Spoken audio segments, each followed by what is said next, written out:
Hi everyone, welcome to my channel. मैं हूँ शिवानी। आज फ्राइडे है और हर फ्राइडे मेरे चैनल पे आती है कमेंट चर्चा की वीडियो। यानी कि मैं आपके कमेंट्स को पिक करती हूँ और उसमें आपने मुझसे जो भी पूछा होता है उस पे हम चर्चा करते हैं। तो अगर आपके मन में भी कोई सवाल है, कुछ आप मुझसे डिस्कस करना चाहते हैं, तो इस वीडियो के नीचे कमेंट सेक्शन में अपना सवाल आप मुझे लिख सकते हैं।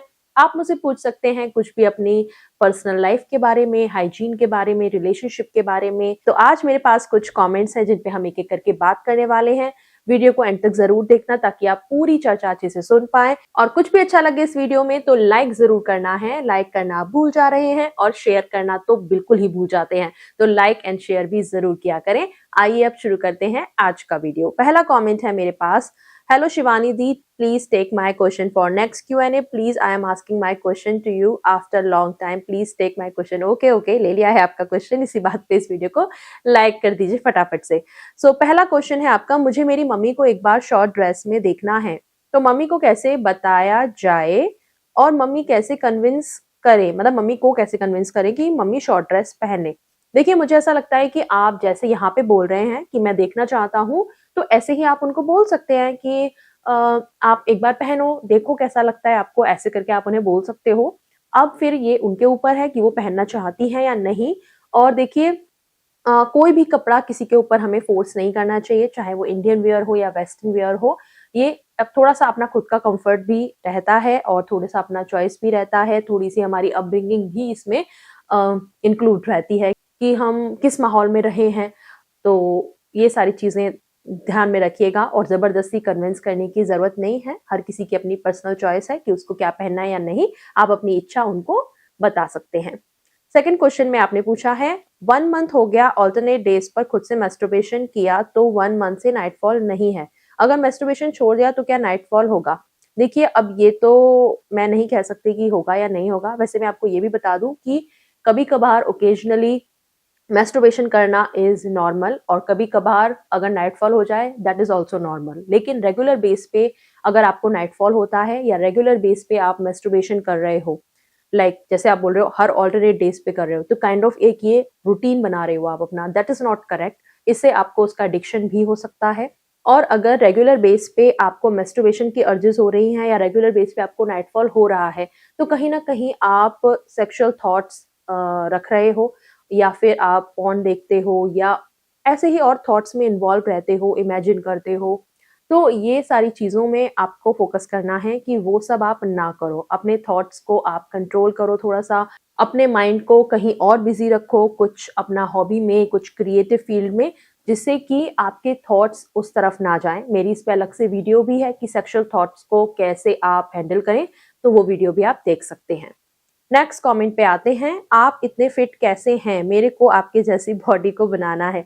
देखिए, मैं खुद को फिट बिल्कुल भी नहीं मानती हूँ। मैं थोड़ा सा ओवरवेट हूँ, थोड़ा नहीं थोड़े से ज्यादा ही ओवरवेट हूँ मैं। और इसका कारण ये है कि मैं थोड़ा सा खाने को लेके लापरवाह हो गई थी। बाहर का खाना, जंक फूड थोड़ा मेरा रेगुलर हो गया था, तो इसीलिए ऐसा हुआ है। अब मैं वापस लेकिन ट्रैक पे आ गई हूँ। मेरे 2026 के जो रेजोल्यूशंस हैं उसमें से एक ये भी है कि मुझे अपने आइडियल वेट पे आना है और जिसके लिए मुझे करीब 15 किलो वेट कम करना पड़ेगा। एंड मैंने वो शुरू कर दिया है उस रूटीन पे आना, और बहुत सारी चीज़ें मैंने छोड़ी हैं जिसके लिए, कुछ जो भी बैड हैबिट्स थी खाने की, पीने की, तो वो सब मैंने छोड़ा है। जैसे कि टी का एडिक्शन था, कॉफ़ी एंड शुगर, क्योंकि फिर उसमें शुगर भी मैं लेती थी, मैं मिल्क भी लेती थी फिर उसके अंदर। तो बहुत सारी चीज़ें मैंने स्ट्रिक्ट करी हैं और उसका नतीजा ये है कि अभी जनवरी शुरू ही हुआ है और अभी हम हाफ जनवरी भी नहीं पहुंचे हैं and I lost 3 KG weight and that's a really win win for me. लेकिन ये भी है कि शुरू में जल्दी से आप वेट लॉस कर लेते हो क्योंकि वाटर वेट जो होता है या फिर ब्लोटिंग जैसे रहती है आपकी अगर बॉडी में, तो वो जल्दी से लूज हो जाता है। लेकिन बाद की जर्नी बहुत ज्यादा टफ रहती है। सो लेट्स सी मेरी जर्नी कैसे जाती है। लेकिन इस बार मैंने ठाना है कि मैं ओके सो इस बार मैंने ठाना है कि मैं अपने आइडल वेट पे आकर ही रहूंगी this year. And please pray for me. And अगर मेरे लिए कुछ भी वर्क किया तो मैं डेफिनेटली आप लोग के साथ शेयर करूंगी। मेरा जो दूसरा चैनल है पॉजिटिव रियलिटी, वहां पे मैं ज्यादा अपने इनसाइट शेयर करती हूँ, और ज्यादा लोग वहां पे है नहीं, ज्यादा व्यू मुझे आते नहीं है, तो थोड़ा सा एनकरेजमेंट कम होती है मुझे वहां पे वीडियोस डालने में। तो आप लोग मुझे वहां पे भी सब्सक्राइब करो, मैं कमेंट में उसका लिंक दे दूंगी उस चैनल का, वहां पे भी सब्सक्राइब करो। और वहां पे फिर मैं मतलब पर्सनली और क्या क्या चीजें फॉलो करती हूँ, या व्लॉग्स हो गए, या मैं कहीं जा रही हूँ, ट्रैवल व्लॉग्स वगैरह हो गए, तो वो सारा अगर आप देखना चाहते हैं तो वहां पे आप मुझे जरूर से सब्सक्राइब कीजिएगा। और वेट के रिगार्डिंग भी अगर आपको अपडेट चाहिए तो वो भी बताना, मैं उस चैनल पे दिया करूंगी। नेक्स्ट कमेंट है, शिवानी अपी, हमें बड़ों ने कहा है कि इंटीमेट टाइम के बाद यूरिन पास नहीं करना, 1 घंटे बाद, ऐसा क्यों कहते हैं? मैंने तो ऐसा कभी नहीं सुना, और पता नहीं आपने ये कहाँ से सुना है। ये बिल्कुल ही गलत है। आपको ऐसा कुछ 1 घंटा वेट करने का जरूरत नहीं है। इवन गर्ल्स को तो तुरंत ही जाना चाहिए यूरिन पास करने के लिए। इससे उनके इन्फेक्शन के चांसेस कम हो जाते हैं, क्योंकि जो बैक्टीरिया वगैरह अगर कोई है तो वो उनके ब्लैडर की तरफ नहीं जाएगा, यूरिन इन्फेक्शन नहीं करेगा, तो तुरंत यूरिन पास करना सजेस्ट किया गया है। वहीं लड़कों को आप कुछ मिनट्स का वेट कर सकते हैं, लाइक 4-5 मिनट, उससे ज्यादा वेट करने की कोई जरूरत नहीं है, आप भी यूरिन पास कर सकते हैं। एज सच कोई 1 घंटा वेट करने की जरूरत नहीं है। और एक और बात, हमें हमेशा अपनी बॉडी की सुननी चाहिए। हमारी बॉडी बहुत इंटेलिजेंट है, और वो हमें खुद ही बता देती है, साइंस देती है कि कुछ अगर प्रॉब्लम है या हमें क्या करना है। तो अगर आपके अंदर से अर्ज आ रही है यूरिन पास करने की, तो आप करो। ऐसा कोई रूल फॉलो करने की आपको जरूरत नहीं है, सिर्फ और सिर्फ अपनी बॉडी की सुनो। नेक्स्ट कमेंट पे आते हैं। हे शिवानी दीदी, मेरा नाम शाफिक है। मेरा सवाल है कि मेरी वाइफ को प्रेग्नेंट हुए 5 मंथ्स हो गए हैं, और जब हम सेक्स करते हैं तो मैं फारुक फारुक फारुक हो जाता हूँ, और मेरी वाइफ फारुक नहीं होती। मुझे बताएं कि हम दोनों क्या करें, कौन सा स्टेप यूज करें, प्लीज प्लीज प्लीज दीदी। देखिए, मैंने आपका कमेंट ले लिया है। और देखिए, 5 मंथ प्रेग्नेंट पे वो अगर हैं तो उनकी बॉडी में बहुत सारे चेंजेस हो रहे हैं, उनका बेली भी बाहर आ रहा होगा, और कुछ ऐसी एक्टिविटीज होती हैं इंक्लूडिंग सेक्स, या जैसे और एक्टिविटी होती हैं जिसमें हमारा बॉडी वर्क लग रहा है, तो वो थोड़ा सा डिफिकल्ट होने लगेगा, और आगे चल के और ज्यादा होने लगेगा। थोड़ा सा चलने में जैसे कि सांस फूलने लगेगी, थोड़ा सा ही फिजिकल वर्क करने में थोड़ा सा शॉर्ट ब्रीथ होने लगेगा, और ऐसे में उनको रेस्ट की जरूरत होगी। एंड हो सकता है कि आपके लिए सब कुछ सेम है, लेकिन उनके लिए सब कुछ सेम नहीं है, और हो सकता है वो अंदर से उस लेवल पे आपके साथ इंक्लूड नहीं हो पा रही, जिससे उनको सेटिस्फेक्शन मिले। तो ये रीजन भी हो सकता है कि क्योंकि उनकी बॉडी में काफी चेंजेस हो रहे हैं, और उनको इसीलिए हो सकता है कि इंजॉयमेंट ना हो रहा हो। दूसरा मैं आपको बोलूंगी कि क्या ये आपकी वाइफ ने आपको कहा है कि वो सेटिस्फाइड नहीं है एंड शी वांट्स मोर, या ये आपकी थिंकिंग है कि अरे इसको सेटिस्फेक्शन नहीं मिला होगा? तो पहली बात तो ये चीज उनसे क्लियर करना बहुत ज्यादा जरूरी है कि उनका और मन है, या ये आप ऐसे सोच रहे हो। क्योंकि मैंने जैसे कहा, बहुत सारे काम ऐसे होते हैं कि प्रेगनेंसी में हमें डिफिकल्ट लगते हैं, और स्पेशली जो फिजिकल वर्क है, और फिर हमारा अंदर से मन नहीं करता उनको करने का। हो सकता है उनके अंदर से अर्जेस हो, लेकिन फिजिकली वो काम करने का मन ना हो। तो ये वाली चीजें उनसे जरूर से क्लियर करिए, और ऐसे में आप स्लोली स्लोली उनकी हेल्प कर सकते हैं। एंड बहुत ज्यादा उनको थकाना नहीं है आपको। नेक्स्ट कमेंट पे आते हैं। आजकल बॉयफ्रेंड गर्लफ्रेंड कल्चर पे आपका क्या ओपिनियन है? अगर सेक्स ना हो दोनों में, सिर्फ फोर प्ले करें शादी से पहले तक, तो क्या सही है? ये उनकी अपनी चॉइस है, अगर वो अडल्ट हैं तो। अगर अडल्ट नहीं है तो ऐसे में तो डेफिनेटली आपको एज जो भी आप उनके लगते हैं, अगर रिलेशन में आपको ऐसा पता चलता है, तो डेफिनेटली आप उन्हें गाइड कर सकते हैं कि this time is not the right time for you, just wait for few years, and जब आप अडल्ट हो जाओ तो आप शायद अपना सही और गलत अच्छे से सोच सकते हो। तो इस तरीके से आप उन्हें गाइड कर सकते हैं। लेकिन अगर आप एडल्ट हो, आप अपना भला बुरा सोच सकते हो, तो डेफिनेटली ये उनकी चॉइस होनी चाहिए। हम एज बड़ा भाई बहन या जो भी उनके बड़े, हम उन्हें ये गाइड कर सकते हैं कि जो भी आप अपनी लाइफ में चॉइस लें, उसके कॉन्सिक्वेंसेस को ध्यान में रख के लें। तो ये बहुत जरूरी है कि जिस रिश्ते में वो आगे बढ़ रहे हैं, वो रिश्ते में म्यूचुअल रिस्पेक्ट हो, उनकी अच्छी कम्युनिकेशन हो, एक दूसरे के लिए एक केयर भी हो। मतलब ऐसा नहीं है कि दूसरा इंसान आपको जबरदस्ती कुछ करवा रहा है, आपका कंसेंट भी होना चाहिए। कई बार ऐसा होता है कि आपका दूसरा पार्टनर आपको इतना प्रेशराइज करता है, और मैंने इस पे वीडियो भी अलग से बनाई है। कई बार लड़के ऐसा करते हैं और लड़कियां मजबूरी में ये करती हैं। आपको मजबूरी में या किसी को खुश करने के लिए किसी भी रिलेशनशिप में कुछ भी करने की जरूरत नहीं है। इवन शादी के बाद भी आपको कुछ भी जबरदस्ती करने की जरूरत नहीं है। अगर आपका रिश्ता अच्छा है, आपको अंदर से उनके लिए लव वाली फीलिंग आती है, तो सब कुछ नेचुरली होना चाहिए, आपकी मर्जी से होना चाहिए। अगर आप कंफर्टेबल हो तब होना चाहिए। सो कंसेंट का बहुत ज्यादा होना मायने रखता है, और कंसेंट के ऊपर मैंने अलग से वीडियो बनाई है, क्योंकि कई बार हमें ऐसा लगता है कि हमारे पार्टनर का कंसेंट है या हम कंसेंट दे रहे हैं, जबकि एक्चुअली में वो नहीं होता। सो हर यंग पर्सन को वो वीडियो जरूर जरूर देखनी चाहिए। और अगर आपको ऐसा लगता है कि कोई यंग वन है आपके जानकारी में, आपकी फैमिली में, तो उसको वो वीडियो जरूर से सेंड करना। मैं यहाँ पे लिंक दे दूंगी। उसको कंसेंट के बारे में अच्छे से पता होना चाहिए। नेक्स्ट कमेंट पे आते हैं। Ma'am please take my question in next comment चर्चा video. If a person, boy 18 years, sleeps approximately more than 11 hours every day, are there any side effects? देखिए, हर रोज इतने ज्यादा सोना is not okay। हमारी body को 7-8 घंटे की नींद की जरूरत होती है। कभी कभी हम ज्यादा सोते हैं अगर हमारी बॉडी खुद को रिकवर कर रही हो किसी इंजरी से, कोई दवा का साइड इफेक्ट है, जैसे कि कभी होता है ना कि हम बीमार हैं, हम दवाइयां ले रहे हैं, तो तब हमारी बॉडी ज्यादा खुद को मतलब स्लीप में ले जाती है ताकि वो हमें हील कर सके। इसके अलावा कभी हम ट्रैवल करके आए हैं, ज्यादा थक गए हैं, अगेन तब भी हमारी बॉडी डीप स्लीप में जाती है ताकि वो हमें रिकवर कर सके। लेकिन एवरी डे अगर आप इतना ज्यादा सो रहे हैं तो दैट इज नॉट करेक्ट। इसके अलावा भी आप और चीजें चेक करिए कि आपकी लाइफ स्टाइल और कैसी है, और क्या आप इसके अलावा भी इतना सोने के बाद भी और थका थका फील करते हैं या और फटीक फील करते हैं। तो ये सारी चीजें शायद किसी और चीज का साइड इफेक्ट हो सकता है, मे बी स्ट्रेस का, या I don't know. You need to check it with your health professional. Doctor से आप कंसल्ट करिए इसके बारे में और इसका कुछ सोल्यूशन निकालिए। नेक्स्ट आपने पूछा है, why my body does not let me sleep without blanket even in summer, something is wrong in my body और व्हाट।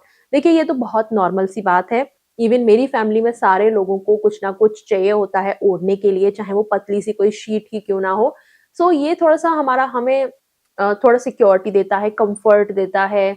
एक कंफर्ट की बात है इसमें, और ये नॉर्मल है बिल्कुल। आई एम श्योर और भी जितने लोग हैं ये वीडियो देख रहे हैं वो इस पे कमेंट कर सकते हैं क्या उनको भी ये आदत है या नहीं है, क्योंकि आई थिंक ये आदत बहुत लोगों को होती है और कहीं ना कहीं हमें कंफर्ट देता है, और सोते टाइम पे हम सुपर कंफर्टेबल फील करना चाहते हैं। एक सिक्योरिटी देता है कि ओ मतलब ऐसा कुछ है, जहां तक मुझे पता है इसके बारे में, एंड इसके बारे में कोई इतना चिंता करने की जरूरत नहीं है।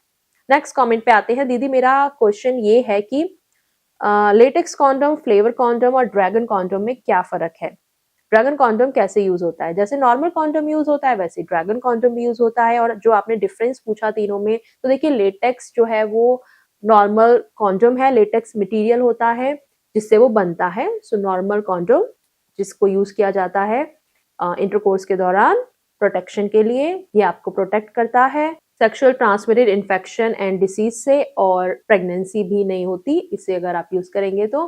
जो नेक्स्ट आपने पूछा फ्लेवर कॉन्डोम, तो देखिए फ्लेवर जो है वो उसमें डाला जाता है जब आप ओरल सेक्स करना चाहते हैं और उसमें भी आप सेफ रहना चाहते हैं, क्योंकि ओरल सेक्स के दौरान भी आपको एसटीडी एसटीआई ट्रांसफर हो सकते हैं। तो उस टाइम पे आपको फ्लेवर कॉन्डोम यूज करना चाहिए, और फ्लेवर कॉन्डोम होता है तो वो एक्सपीरियंस थोड़ा सा अच्छा और हो जाता है। सेम वे में ड्रैगन कॉन्डोम जो है वो भी एक्सपीरियंस को आपके एनहेंस करने के लिए होता है। इसमें आपको टेक्सचर वगैरह दिया जाता है। So it's for like novelty experience, a different experience. कभी कभी आप चीजें करते हो ना कुछ डिफरेंट फील करने के लिए, सो इट्स फॉर दैट। ऐसा नहीं है कि मतलब कुछ बहुत ही अलग चीज है। It's just like for more fun and something different. Next comment पे आते हैं। मुझे इंसेस्ट रिलेशनशिप के थॉट्स आते हैं। ओके, आपको अगर अपने थॉट्स को डाइवर्ट करना है या कंट्रोल करना है, तो उसका बेस्ट मेथड मुझे ऐसा लगता है कि आपको मेडिटेशन करना चाहिए। तो जब भी आप सुबह उठते हैं थोड़ा सा टाइम बिताइए अपने साथ, मेडिटेशन करिए। आप इसे सीख भी सकते हैं प्रोफेशनल से, और नहीं तो अपना थोड़ा सा रिसर्च कीजिए कि इसको और अच्छे से कैसे किया जा सकता है।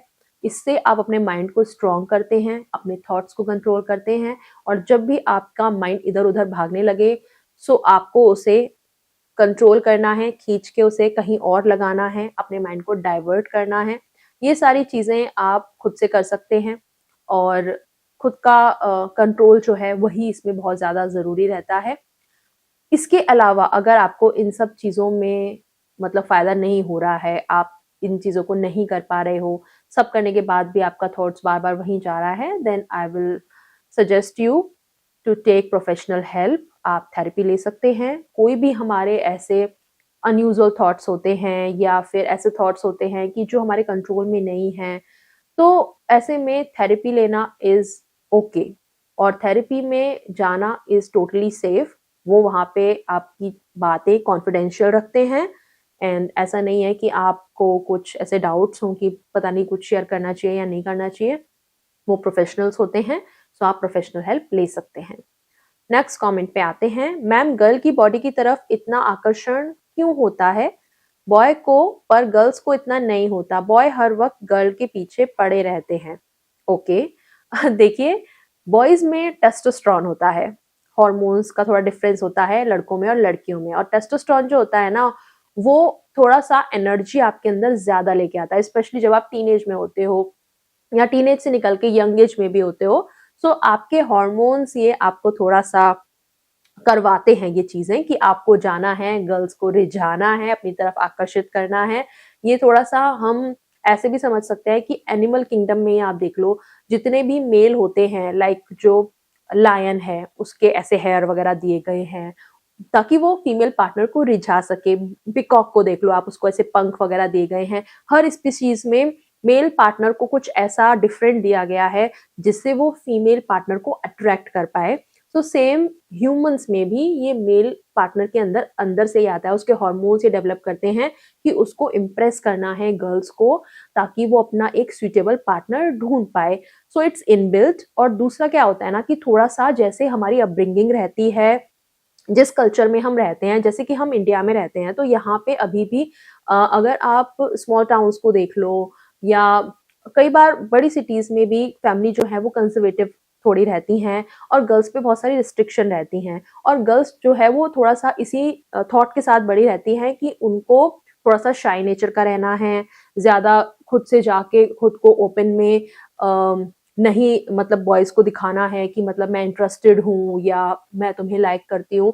तो ये सारी चीजें बहुत ज्यादा मायने रखती हैं। तो इन चीजों की वजह से कई बार गर्ल्स को अगर कोई पसंद भी आ रहा है ना, तो वो अपने अंदर रखती हैं कि मतलब मैं नहीं जाऊंगी आगे से, नहीं तो ये मेरे बारे में क्या सोचेगा। और ऐसी थिंकिंग रहती भी है कई लड़कों की कि उनको बहुत ज्यादा शाई नेचर की लड़कियां, थोड़े से शर्माती हुई अपने में रहने वाली लड़कियां, और खुद से जो अप्रोच करेंगी तो उनको लगता है ओ ये तो बहुत बोल्ड है, बहुत मॉडर्न है, एंड टू मॉडर्न गर्ल्स उनको नहीं पसंद आती हैं कि अरे ये तो फिर सबके साथ ऐसा करते होगे। सो थोड़ा सा ये वाली चीज भी है कि गर्ल्स को थोड़ा सा अपनी डिग्निटी मेंटेन करने के लिए भी थोड़ा सा खुद से अप्रोच नहीं करना पसंद रहता है। तो ऐसे में क्या करती है ना, वो थोड़ा थोड़ा सा ऐसे हिंट्स देती हैं, आपको देखेंगी, मे बी शायद बात भी करें, फ्रेंडशिप भी करें, आपको मतलब हिंट्स देंगी कि वो आपको लाइक कर रही है ताकि आप उन्हें अप्रोच करो। कई बार गर्ल्स कई बार नहीं, मोस्टली ही रिजर्व रहती हैं, लेकिन थोड़े थोड़े हिंट्स ऐसे आपको देती रहेंगी ताकि आप उन्हें अप्रोच करो। ये हर स्पीशीज में होता है कि मेल रिझाते हैं गर्ल्स को, सो मे बी ह्यूमंस भी ऐसे ही हैं, इसमें कोई ऐसी कोई बड़ी बात नहीं है। नेक्स्ट कमेंट पे आते हैं। I have recently moved to Mumbai for job. My earning is good, but sometimes it feels less for a city like Mumbai. Can you share how to control our wants and spend only on our needs? Also, how much percentage of salary we should save monthly? देखो, ideally बोला जाता है कि 50% part of your salary वो आपके needs में जाना चाहिए, मतलब जिन चीजों की आपको जरूरत है, जो भी आपके खर्चे हैं उसमें 50% आपको लगाना चाहिए, एंड बाकी का बचा हुआ 50% में से आप 30-20 कर लो। 30% आप अपने नीड्स के अलावा जो चीजें हैं, जैसे कि आपकी कुछ इच्छा है, आपकी वांट्स हैं, शॉपिंग वगैरह जैसे हो गया, उन पे आप खर्च कर सकते हो, और 20% आपको सेव करना चाहिए। ये आइडियली बोला जाता है, लेकिन जैसे कि आपने बोला आप अभी अभी शिफ्ट हुए हो, अभी अभी आप सेटल डाउन हो रहे होगे, अभी अभी आपके पास सैलरी आना शुरू हुई है, अभी आप देख रहे होगे कि कैसे मैनेज करना है, तो शुरू शुरू में ये वाला सेटअप बिठाना थोड़ा मुश्किल है, लेकिन आप ये चीज रिकॉग्नाइज कर रहे हो कि आपको कुछ इंतजाम ऐसा बिठाना पड़ेगा, कुछ ऐसा सेटलमेंट करना पड़ेगा, तो ये सबसे बड़ी बात है। कई बार लोगों को बहुत साल निकल जाते हैं और उनके पैसे कहाँ जा रहे हैं, कुछ सेविंग नहीं हो रही है, उनको कुछ नहीं पता होता। So it's very very good कि आपने कम से कम इतना आइडेंटिफाई कर लिया है। अब मैं आपको बोलूंगी कि सबसे पहले क्या करो ना, अपना एक मंथ ऑब्जर्व करो और हर चीज नोट डाउन करो।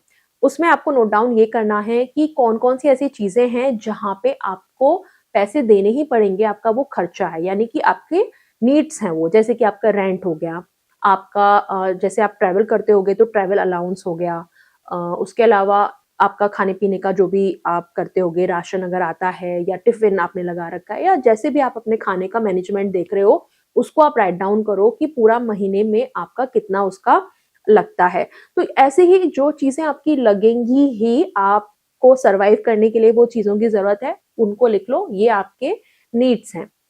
अब बचा आपका वांट्स, उसमें आप लिखो कि मैंने कितना खर्चा अपने वांट्स पे किया, कितने की मैंने शॉपिंग करी, कितने का मैंने दोस्तों के साथ जाके कहीं मैं चली गई या कुछ शॉपिंग कर ली, या बाहर का कुछ खाया पिया, जरूरत नहीं थी बाहर का खाने की लेकिन मन किया तो खा लिया, तो वो आपका नीड नहीं है बाहर का खाना, वो आपकी वांट है। ठीक है, तो ऐसे आप डिफरेंशिएट करो दोनों चीजों को, और मंथ एंड पे बैठ के आप थोड़ा सा उसको देखो कि कहाँ पे आपने ज्यादा एक्स्ट्रा खर्चा किया जिसे आप कट डाउन कर सकते हो, और इतना सारा खर्चा करने के बाद में जो आपका बचा वो कितना अमाउंट बचा, और इस सैलरी के साथ, एक पर्टिकुलर जो भी आपकी सैलरी होगी, इस सैलरी के साथ में कैसे आप सारी चीजें मैनेज कर पाओगे, और फिर आपको एक फिगर मिलेगा कि इतना फिगर तो एटलीस्ट मैं हर महीने सेव कर ही सकती हूँ।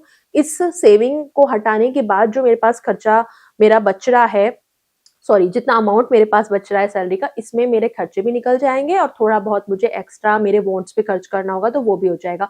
तो जब आप ये पर्टिकुलर अमाउंट निकाल लो ना कि इतना मैं सेव हर महीने कर सकती हूँ, तो उस अमाउंट को पकड़ लो। फॉर एग्जाम्पल आप पकड़ो 5,000 रुपए, 5,000 रुपए महीने मैं हर महीने सेविंग पे अपने डाल सकती हूँ।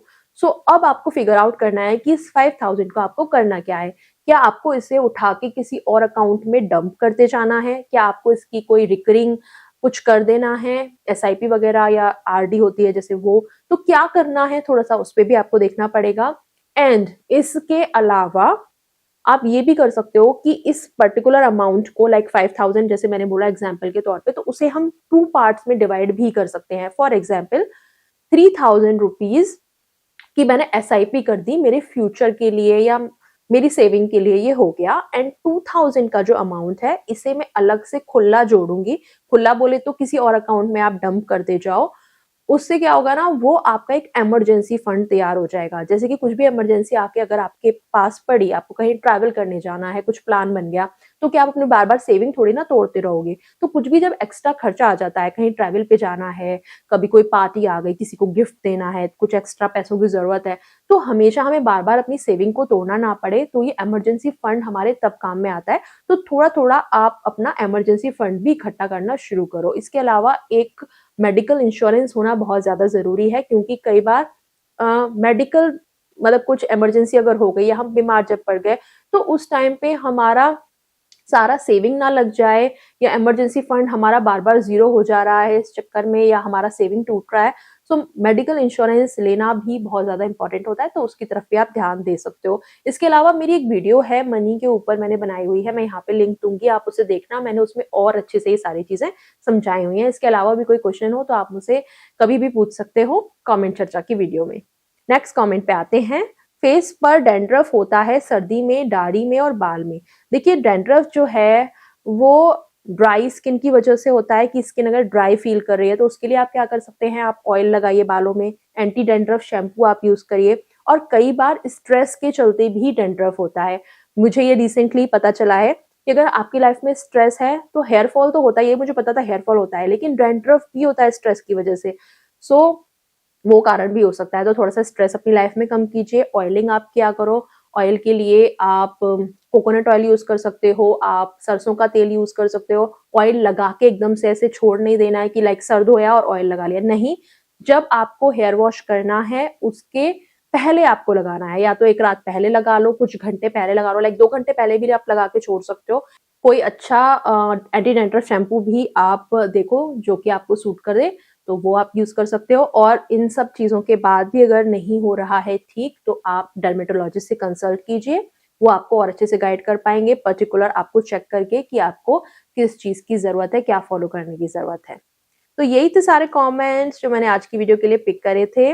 आई होप आपको मेरे रिप्लाईज अच्छे लगे हों। कुछ भी अच्छा लगा हो इस वीडियो में तो प्लीज लाइक जरूर कीजिएगा। इसके अलावा भी अगर कोई आपने कमेंट किया है मेरी पिछली वीडियो में कमेंट चर्चा की और आपका कमेंट इस वीडियो में पिक नहीं हो पाया है, तो आप आज वाली वीडियो में कर देना। प्लीज आप लोग नाराज मत हुआ करो, क्योंकि पॉसिबल नहीं है सब लोगों के कमेंट्स पिक करना। मैं कुछ कुछ ही कमेंट पिक कर पाती हूँ, क्योंकि 10 से 11 कमेंट ही मैं रखती हूँ। उससे ज्यादा अगर मैं रखूंगी तो वीडियो बहुत बहुत ज्यादा लंबी हो जाएगी और फिर आपको भी मजा नहीं आएगा इतना लंबा वीडियो देखने में।